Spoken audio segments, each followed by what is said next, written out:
Hello there and welcome to the 6th edition on News Central Television, coming to you live from our studios in Abuja. I'm Neo Taigbe. Our top stories at this hour. Senator Fada Osun appears before Osun police over alleged inciting campaign remarks.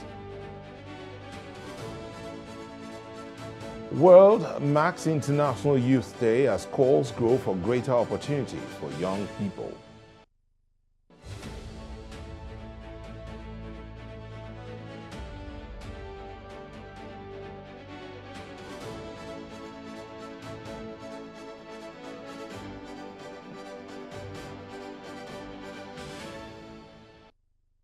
And Ukrainian firefighters escape as Russian drone hits truck in Ukraine's Kramatorsk region. We'll bring you details of all this in a moment. Do stay with us.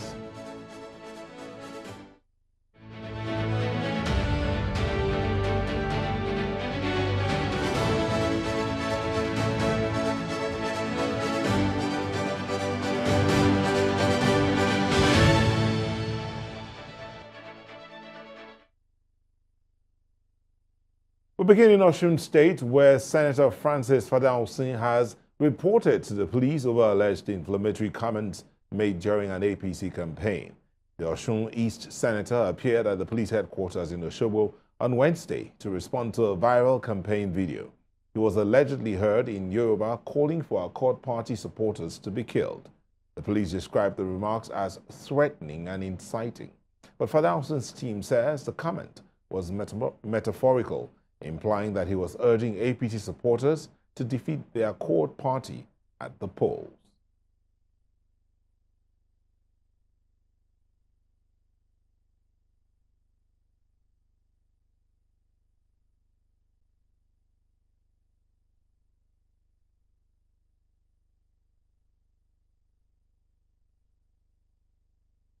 We do know that the Osun State governorship election is just a few days away, and we have a team on ground. Omolola, Omoni, and Mercy are on ground, and they'll be joining us in this bulletin to give us updates on the situation. I do understand that Mercy is already on standby. Mercy Babajide, can you just tell us what's the update on ground? Yesterday it was quite, how would you say, feisty in Osun State regarding after those comments and the governor's press conference. But what do you have for us today? Hi, good evening to you there in your time in the studio. Well, I am still live in Osogbo, Osun State. A couple of minutes ago, we were at the government house, but then we had to quickly move away from the government house. The Speaker of the House of Assembly, Osun State, as at the press conference, of course, still speaking on what Senator Fada Osun has said. And we're lucky to, of course, catch up on the CPS to the Speaker of the State Assembly. That is Olamide Tiamiyu, who would be speaking with us now as regards this press conference. Good evening, Mr. Tiamiyu. Good evening. Can you just reiterate what the speaker spoke about this evening, given that, of course, the polity is hot and a lot of persons are worried about whether what Senator Fada Osun has said would, of course, cause voter apathy in the coming election? Thank you very much. Good evening, viewers at home. Not up to 2 hours ago, the Speaker of the Osun State House of Assembly, Right Honorable Adewale Olunibi Egbedun, addressed the press concerning the ugly trend that is happening in Osun State.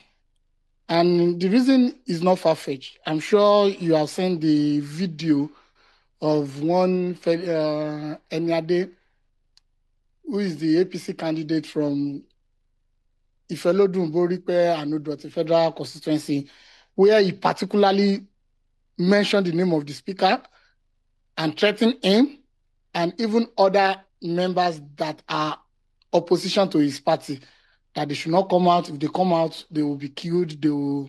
I'm sure you must have seen the video. So that is what necessitated the press conference Mr. Speaker had a couple of minutes ago.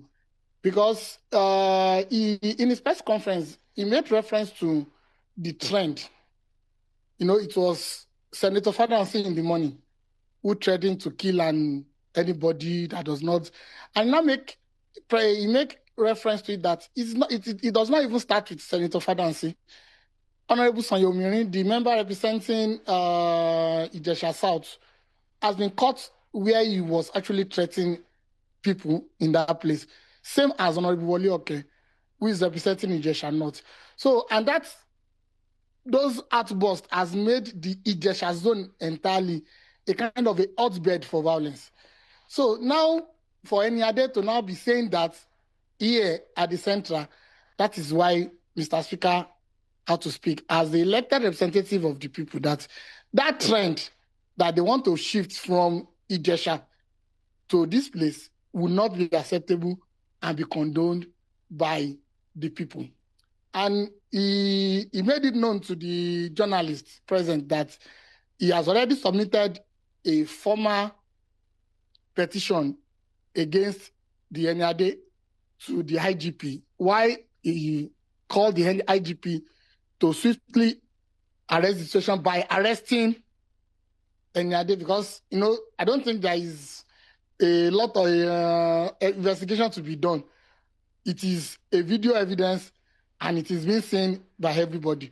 So he has called on the IG to arrest him and for necessary prosecution. Why he also charged the people of the state entirely, because as the Speaker of the Osun State House of Assembly, he has that local stand. The Assembly represents the people. The members of the Assembly are being elected to represent the people of the state. So he charged the people of the state not to be deterred and to remain resolute that on Saturday, 15th of August, God's willing, there will be a total protection of life and property in this state. They should come out and vote en masse for their choice, which is the performing governor, Senator Dr. Adewale. All right, you've heard directly from the CPS to the governor. Earlier on, he said it was Fadaunsi. Now it's another person. Well, earlier on today, we saw Senator Fadaunsi walking into the state force, and we do not have details of what was spoken about there. But then we're looking forward to the Commissioner of Police or the IGP, of course, inviting this other person to, of course, speak more on the inciting altercation or inciting words they've said. Over to you in the studio, Nyota. Thank you very much, Mercy. I thank you. I don't know if you can hear me, but I'm sure the residents of the state are still looking forward to the elections. But what were you able to find on the streets? Because I understand that you were on the streets today. So tell us what the people were saying in spite of all the comments coming from the honorables who are not acting honorably. Well, it feels like okay, that's fine. It feels like nothing is going to deter the people from actually coming out in mass, like the CPS had said. Nothing is going to deter them from coming out to vote.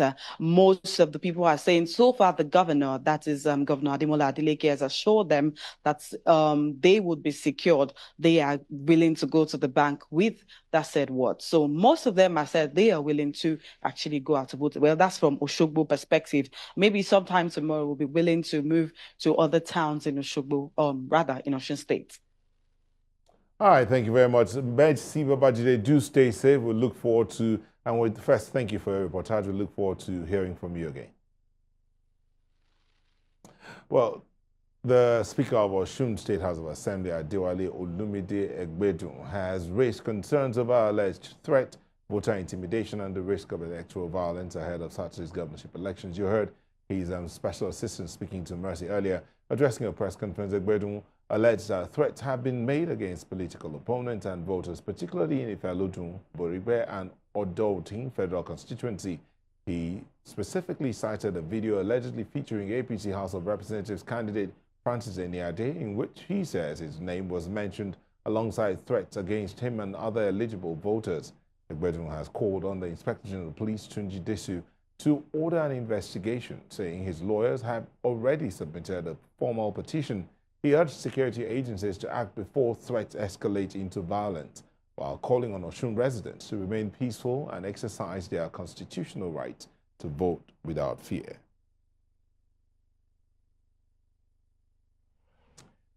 Still ahead on the 6th edition, we'll be talking about the International Day of the Youth. What are Nigerian youth doing and what would they be planning to do going forward? Details in a moment. Stay with us.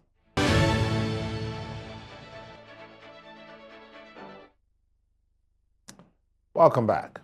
Now, today is International Youth Day, and Nigerian youth have been urged to play a stronger role in national development and decision-making. The call came during this year's celebration at a community dialogue organized by Creep Africa Initiative in Abuja.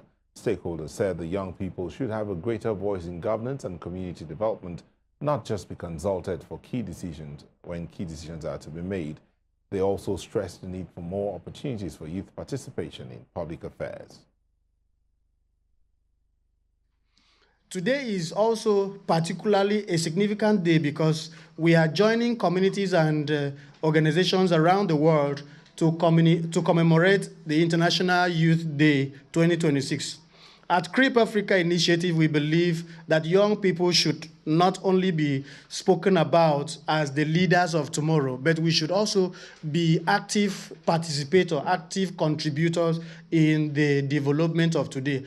Young people are citizens and leaders today. We are not just leaders of tomorrow, we are leaders of today. They must have the knowledge, they must have the skills, they must, of course, they won't just have if they are not given. So they must be given the knowledge, they must also be given the skills and confidence and safe space to participate meaningfully. A citizen has rights as entrenched in Chapter 4 of the 1999 Constitution as amended, with the legitimate expectation that governments ought to deliver the dividends of governance. But alongside those rights are responsibilities, including the responsibility to participate constructively in society and to contribute to the processes through which public objectives are achieved.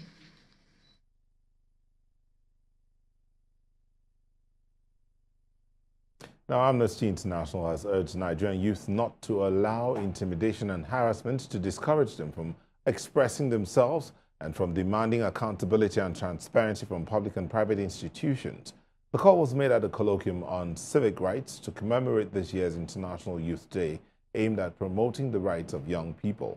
While Amnesty and other advocates called on government to create avenues to address the concerns of young citizens rather than shrink the civic space, the National Human Rights Commission also urged the young Nigerians not to relent in holding authorities accountable.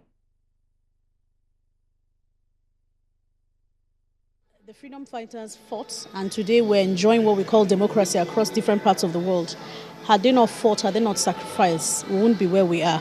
Of course, that's not to encourage people to risk your life. You can only be a good human rights person when you ensure safety and security of yourself. So as much as possible, as you advocate, you need to network, you need to be in a movement so that when something is happening with you, they need to continue. If not, we would then not have a free civic space that we want in the future. Instead of curbing them and asking them not to go noise, why don't you meet them halfway? Get this voting, like getting your PVC, you can make it online, you can make voting online, where these youths are more comfortable. It's not like taking them out of their comfort zone. Meet them halfway, meet them at their comfort zone, meet them online, have these discussions online, create platforms whereby youths can lay their complaints online in a very Gen Z manner, in the very manner where they understand. When it comes to human rights infringement, it doesn't stop. You look towards one avenue and then another pops up. The human rights look to encourage, we encourage the youths to speak up.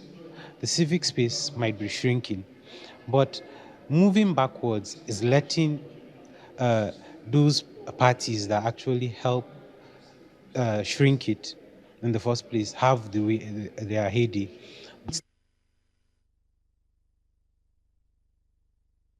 Well, joining us in the studio to discuss the youth and their work and the demand for them to demand accountability is Glory Ukwenga, PhD, Executive Director, Africana League. Thank you for joining us, Glory. Thank you for having me.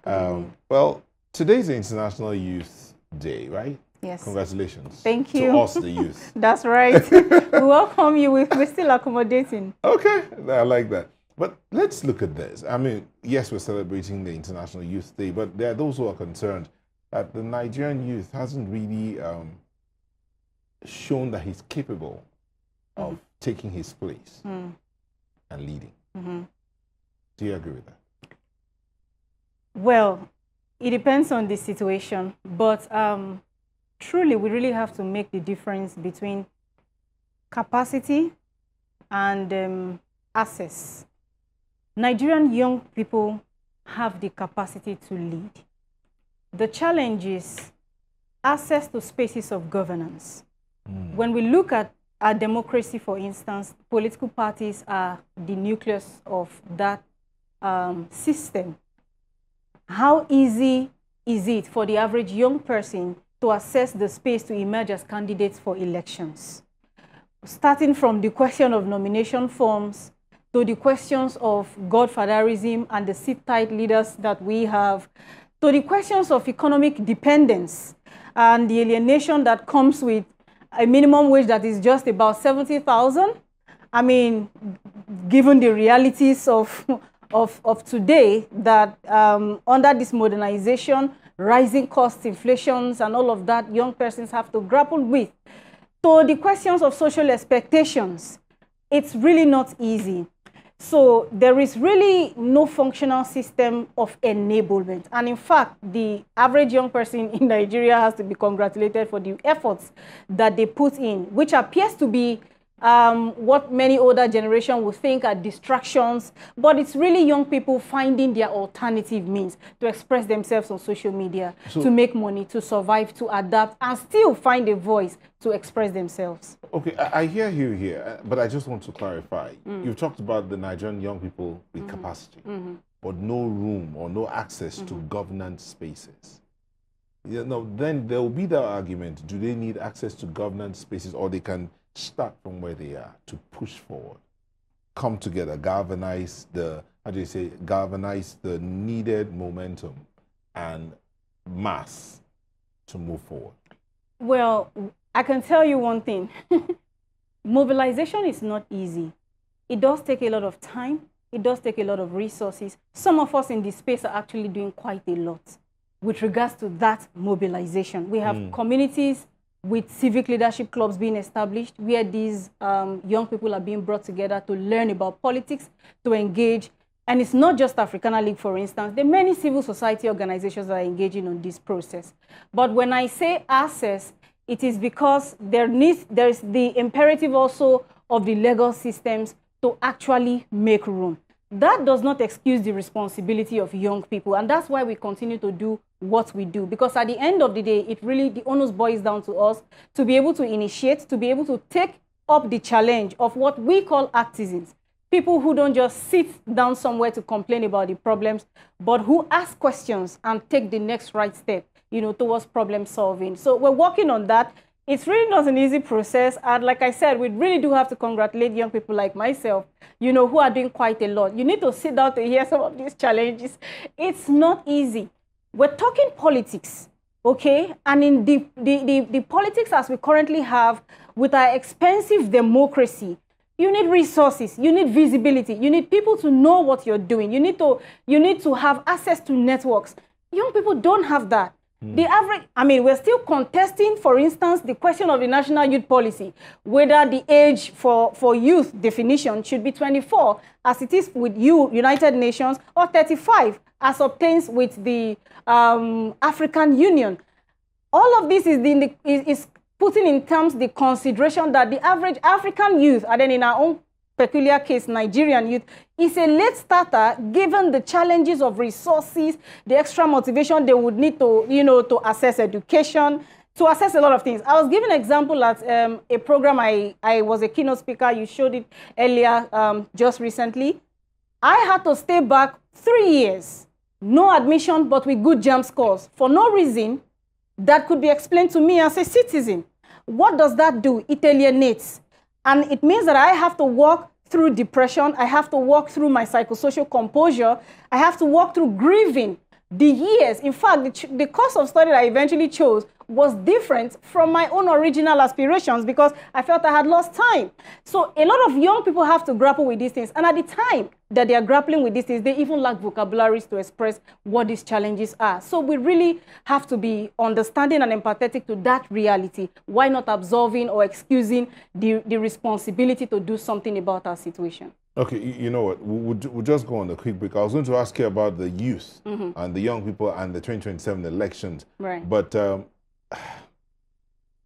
you know what? Let me let you go. Let me see if I can grab another young person to answer that question as regards the elections. Thank you so much. We've been speaking with Glory Ukwenga, who's Executive Director of Africana League. Thank you for coming in. And we do hope we can always drag you in to come talk to us once again. I'll be open. Thank you. Right. Thank you once again. All right, we'll go on a quick break, and when we return, we'll still be looking at the International Youth Day. Another young person will be joining us. How are the youth preparing for the 2027 general elections? And then we'll still reach out to our correspondents who are on ground in Osun State to tell us and give us an update on what's going on there. We'll be back in a moment. Stay with us.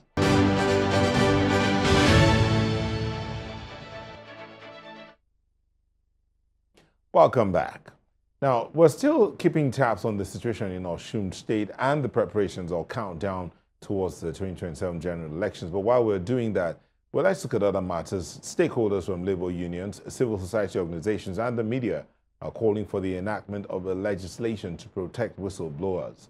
Speaking on the sidelines of a workshop convened by the Nigeria Labour Congress in collaboration with the International Trade Union Confederation, they say that decisive action against kleptocracy requires adequate protection for individuals within institutions who expose corruption. In Africa, we have, as you know, that we have 54 countries, but only 12 countries that have a law to protect a whistleblower around the continent. But we have to mention also that it's not only about having a law to protect whistleblower, it's also able to be able to apply this law. So while supporting the call for a Whistleblowers Act, I'm strongly calling that we use opportunities already enshrined in existing law to ensure that we expand the civic space and enhance the demand for accountability and transparency. You will see that budget padding has become a major thing, and that is where kleptocracy is really endemic. And we are also ensuring that we enhance the capacity of our members who work in these sectors to be whistleblowers. Trade unions, the media, you have your role of setting agenda, telling our people to do the needful. Please report it as it is and encourage the citizens on the information you are provided. Take action. Thank you. Thank you very much. Thank you. To protect them. You have also freedom of expression, access to the program proper. Is that okay, comrades? Listen, please help me to welcome. So as I said earlier, while we're waiting to still talk about the youth, let's get back to Osun State, where one of our correspondents, Omolola, is standing by to give us an update. Omolola, I saw you earlier. You were in the streets, and if you can hear me, just tell us what's going on, what's the situation like in Osogbo and Osun State preparations for the elections, which are just a few days away. Yes, you know, we are in Osogbo, the Osun State capital, where we have been following up with the election preparations and all of that. It's just less than 72 hours, and you know, the political climate here in Osun State is quite tensed. A lot of people are saying that residents actually are saying that they are kind of scared as to whether or not to come out to vote, particularly because of what has been happening in the last few days in the political space, especially with political parties, candidates, you know, making threat statements to one another and all of that. But however, earlier this afternoon, you know, I spoke with the DIG election, who assured the people of Osun State that they are ready and, you know, well prepared to take on the challenge, you know, to protect them, to secure the people of Osun State, and, you know, that they have to come out to vote, and nothing should deter them because all preparation has been made. So now I'm speaking to one of the residents as to whether or not they are still scared to come out, you know, to vote. What are their expectations? Are they optimistic about voting this weekend? He's going to be speaking in Yoruba, so I'm going to be asking the question, and perhaps I'm going to summarize, and, you know, I'm going to talk about what he has said. So, Ekrolesa, ẹ jọ̀ọ́ ẹ jẹ́ fẹ́ bèrè lọ́wọ́ yín nípa ìdìbò tí ó máa ṣẹlẹ̀ ní ọjọ́ Saturday. Kí ni ẹ rò pé ẹ mọ̀ àwọn èèyàn máa ṣe ẹ rò pé àwọn èèyàn máa jáde pàápàá jùlọ lórí gbogbo ohun tó ti ṣẹlẹ̀ nípa àwọn political party bó ṣe ń sọ̀rọ̀ síra wọn tó ń dẹ́rù bà àwọn èèyàn, ṣé ẹ rò pé àwọn èèyàn máa jáde àti pé kí lẹ rò pé ṣe ẹ rò pé àwọn ọlọ́pàá wọn ti ṣe iṣẹ́ tó yẹ kó ṣe láti jẹ́ káwọn èèyàn dìbò lọ́jọ́ Saturday? Bẹ́ẹ̀ni, orúkọ mi ni Philip Akinyemi. Tí a bá wò dáadáa ní orílẹ̀-èdè Nàìjíríà pàápàá jùlọ ní ìpínlẹ̀ Ọ̀ṣun, ìdìbò sípò gómìnà tí ó kù ọjọ́ mẹ́ta yìí, a rí wípé àwọn agbófinró wọ́n ti káàkiri ìlú, oríṣiríṣi ìjọba ìbílẹ̀ ni wọ́n ti káàkiri, aláwọn sọ́jà, aláwọn ọlọ́pàá. Eléyìí ń ṣe àkọ́kọ́. Tí a bá rántí ní 2022 ìbò tá a dì lọ bí a ṣe ní heavy security náà lélẹ́yìí. Tá a bá rántí ní 2018 the same thing, 2014 the same thing. À ń fi eléyìí rọ àwọn èèyàn wa káàkiri ìpínlẹ̀ Ọ̀ṣun wípé kí wọ́n fọkàn wọn balẹ̀, kí wọ́n jáde, kí wọ́n dìbò wọn. Kò sí gbogbo àwọn afọwọ́gbófinró tá à ń wò káàkiri yìí, wọn ò wá láti wá na ẹnìkan, wọn ò sì wá láti wá gbé èèyàn. À ń rọ àwọn èèyàn wa kí wọ́n jáde, kí wọ́n dìbò fún ẹni tí ọkàn wọn fẹ́. Ẹ ṣé gan sir, ẹ ṣé àdúpẹ́. From what he has said, he's saying that you know, this is not the first election that is going to happen in Osun State, that the last election had the same heavy security presence, and they are so, you know, optimistic about voting on Saturday, saying that this will not be any difference, that there are not going to be, you know, violence, and that they are assured that they are, I mean, they are so optimistic that they would have free, fair, and credible election here in Osun State. It's back to you, studio. All right, thank you very much, Amalola. We will keep in touch and we'll get back to you in the subsequent bulletins. Thank you. Please stay safe. And we have in the studio to speak about that conversation around accountability and the need for legislation that protects whistleblowers. We have Hud Ayingba, Chief Economist, International Trade Union Congress Africa. Thank you for joining us. Thank you for having me. So Hud, that call for the establishment or how do you say now, a law to protect whistleblowers, one would think that already exists in Nigeria. Well, the Public Interest Disclosure and Complaints Bill that the government tried in, I think, 2022 to push as a legislature, unfortunately, you know, did not come to be the full-blown Whistleblowers Act that we have seen in some countries, you know, on the continent. For example, when you go to Ghana, there is the Whistleblowers Act, Act 720, which is very comprehensive on how to protect a whistleblower.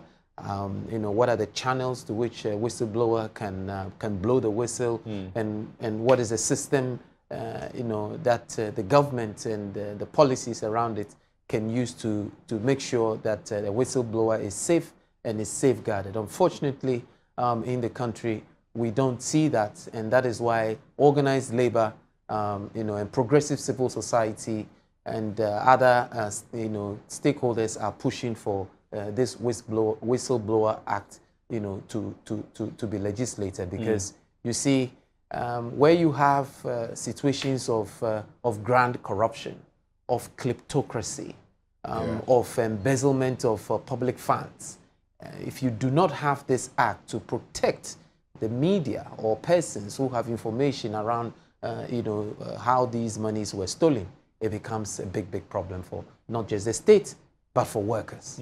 So that question of protecting, even where there is a legislation, for instance, do you think the legislation will make any difference? Because if the players in the field are not ready or are not willing to abide by that legislation, would that change anything? Would that let it work? Well, you still have to start from somewhere. The legislation is important to give impetus for work in the area.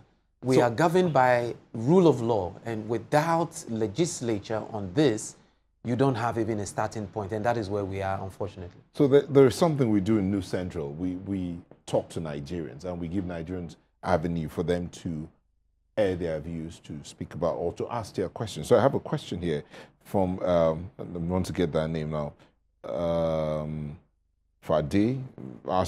saying, do you think that would you be willing to put out a legislation that will ensure that somebody can report you and get away with it?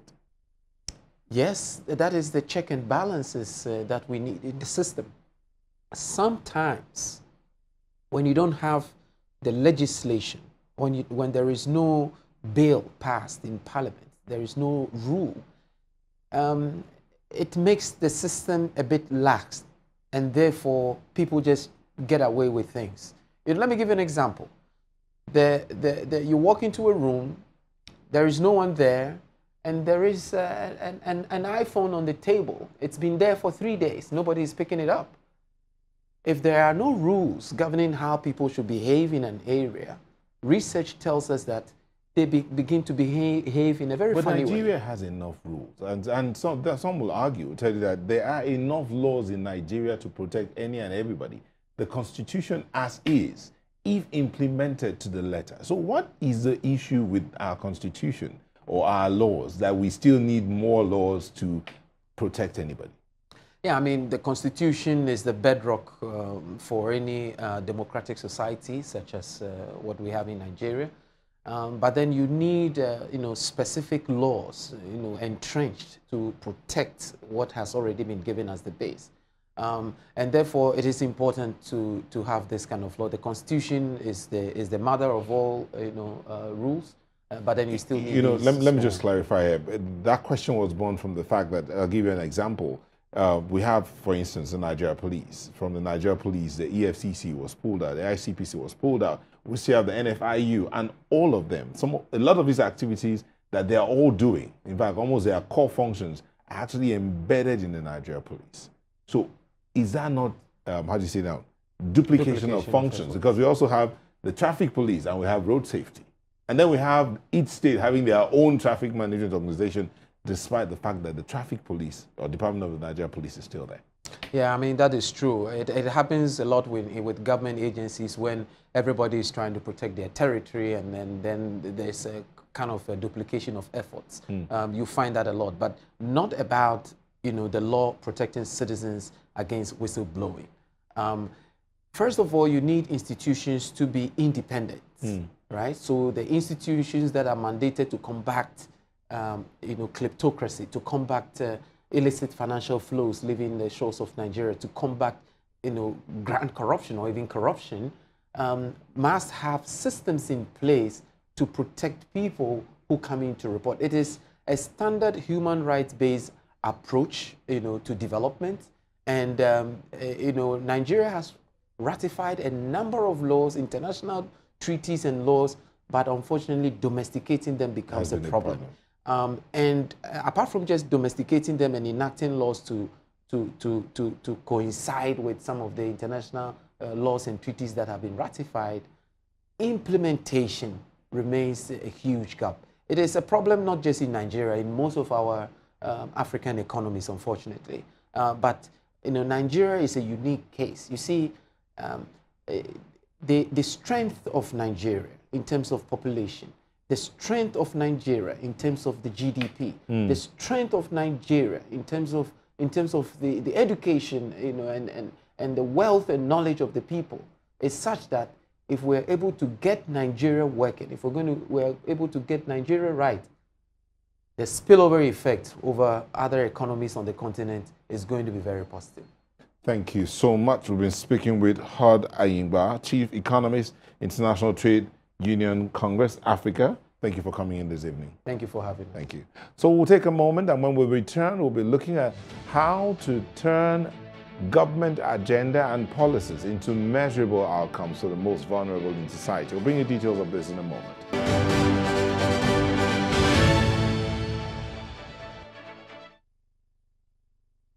The Gender and Inclusion Summit has called for actionable steps that will translate government agenda and policies into measurable outcomes for the most vulnerable in society. This was during a press conference held in Abuja with the theme From Agenda to Action, Making Innovation Count for the Last Mile. They called for conversations around creating a more gender-inclusive society, amplifying vulnerable voices and addressing structural barriers that limit access to opportunities and innovation. We've been very intentional about the themes of the Gender Summit over the past 5 years. So as we begin to think about the 2026 Gender and Inclusion Summit, it is imperative to move from agenda to action by ensuring that innovations, policies, and commitments can translate to measurable improvements in the lives of those who are further behind. 3 ideas. One is, those of you in Nigeria and around Africa that have built solutions, shock and skill, please show up at the summit. Those of you who have the kind of money, philanthropic leaders, corporate leaders, who already have the kind of money that are just waiting to back ideas that can scale, please show up at the summit. Those of you in government who are building solutions that can scale, please show up to hear innovators discuss the constraints to what can scale. The Federal Ministry of Women Affairs has been, let me say, a progressive partner on this Gender Summit. I know that the session, our proposed session Beyond 2026, Shaping Nigeria's Next National Gender Policy, it will give us an opportunity to examine the lessons from implementation of the current policy, to interrogate the emerging priorities for the success of, and hear directly from government institutions. And we're being joined in the studio by Ismaila Issa, a member of the National Democratic Congress, right? And Youth House of Assembly candidate, Gombe State. How are you? Thank you for joining us. Thank you very much. Thank you for having me. So this matter of inclusivity, it's a conversation that appears to have come to stay. And today being International Youth Day and you being a young person, do you think Nigeria is even on that path of proper inclusivity? Because we're not just talking gender here. We're talking gender, we're talking different levels of society and all. So what do you think? Largely, I say we can do a lot more better in terms of inclusivity as a society. When you look at the challenges being faced by youths, who are a major chunk of our society, when you look at the challenges being faced by disabled people of the society, even women, there's a long way for us to go. I can see currently there have been some progress in the past few years, but we are nowhere near where we should be as a society.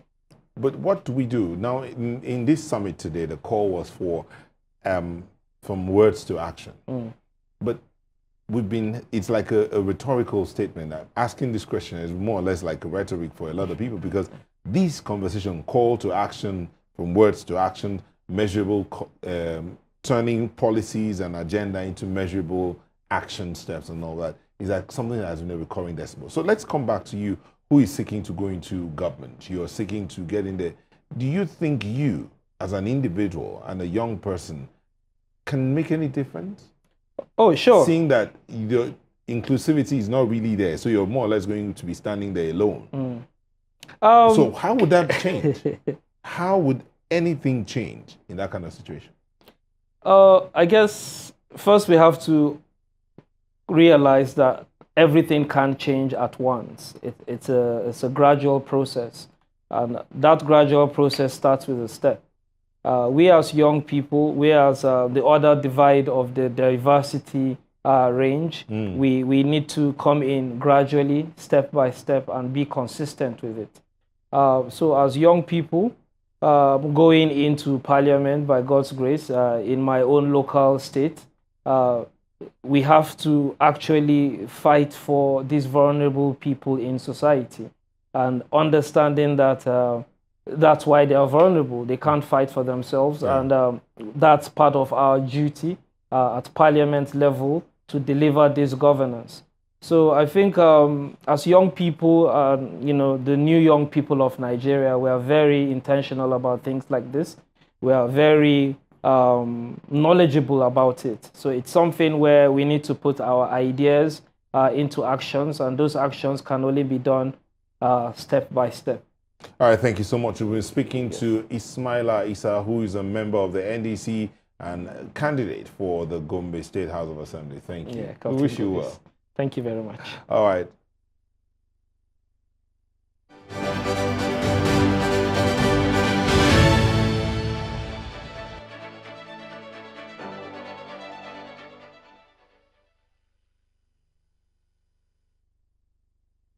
At least 44 people have died after a passenger ferry overturned in Zimbabwe's Lake Kariba, with rescue efforts ongoing. The ferry was carrying 119 people, 114 passengers and 5 crew members. That's despite a stated capacity of 90. Authorities initially reported 77 survivors and 15 bodies recovered before the death toll rose to 44.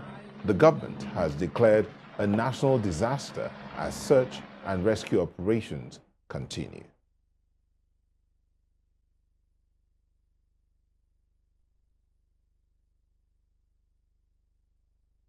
Sudan's paramilitary rapid support forces have launched a coordinated drone attack on Khartoum and several army-held cities in what appears to be their biggest such assault in months. Operations and explosions and drones were reported from Atbara, El Dama and Omdurman. With the army's air defenses responding, no casualties have been confirmed. The attacks come more than 3 years into Sudan's war, which has killed tens of thousands and displaced millions, creating one of the world's worst humanitarian crises.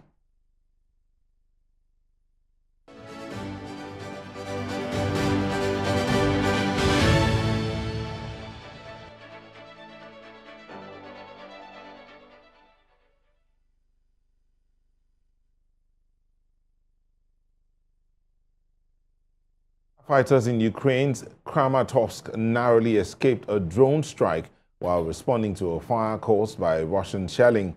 Ukraine's emergency service says the crew heard a warning and got out moments before an FPV drone hit their truck. No one was injured. The firefighters later returned to put out the fire but had to retreat again after a warning of a second incoming drone. Kramatorsk in Ukraine's eastern Donetsk region remains a frequent target of Russian attacks.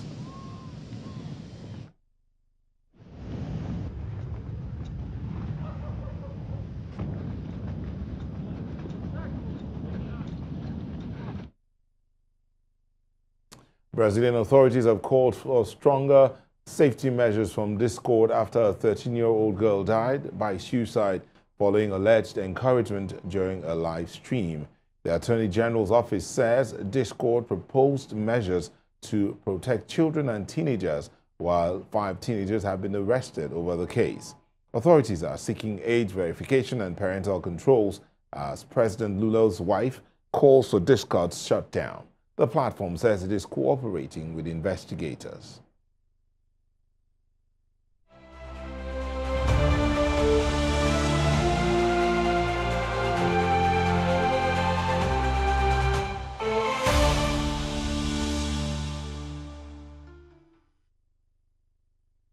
More than 25 countries, including France, Britain, and Canada, are condemning Iran's execution of protesters, accusing Tehran of using the death penalty to suppress dissent. The joint statement backed by EU's top diplomat is calling for an end to executions and the release of people it says were arbitrarily detained. The UN says at least 56 people have been executed since March on national security charges, including 27 linked to protests, while more than 100 others remain at risk. And that's all at this hour for 6th edition. But before we go, here's another look at some of our headlines. We brought you the story that Senator Fadal had appeared before the Osun State Police over alleged inciting campaign remarks. We also told you that the world marked the International Youth Day and calls for the greater opportunities for young people were heard and increased.